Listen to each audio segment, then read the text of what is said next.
ఒక చెట్టుపై చిన్న పక్షుల గూడు. ఆ గూడులో అమ్మ పక్షి, ఆమె ముగ్గురు పిల్లలు. కొత్త రోజు ప్రారంభమవుతుంది. పిల్లలు కళ్ళు తెరిచి చప్పుడు చేస్తూ తల్లి వైపు చూస్తారు. అమ్మా, తిండి అని పలుకుతూనే వాటి రెక్కలు కొట్టుకుంటాయి. తల్లి మమతతో చూసి చిరునవ్వుతుంది. తిండి కోసం తల్లి రెక్కలు విప్పి ఎగిరిపోతుంది. పిల్లలు ఆశగా ఆకాశం వైపు చూస్తూ అమ్మ త్వరగరా అని చప్పుడు చేస్తాయి. గాలి వేగంగా వీచింది. ఆకాశం మబ్బులతో నిండింది. పిడుగు చప్పుడుతో అడవి మార్మోగింది. పిల్లలు భయంతో దగ్గరగా చేరాయి.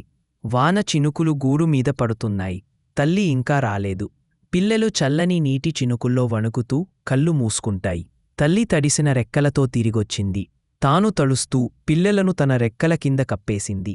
చల్లని వాన చినుకులు ఆమెపై పడుతున్నాయి. కాని పిల్లలు సురక్షితంగా ఉన్నారు. ప్రతి చినుకు ఆమెపై పడుతుంది. ఆమె శరీరం వణుకుతుంది, కాని రెక్క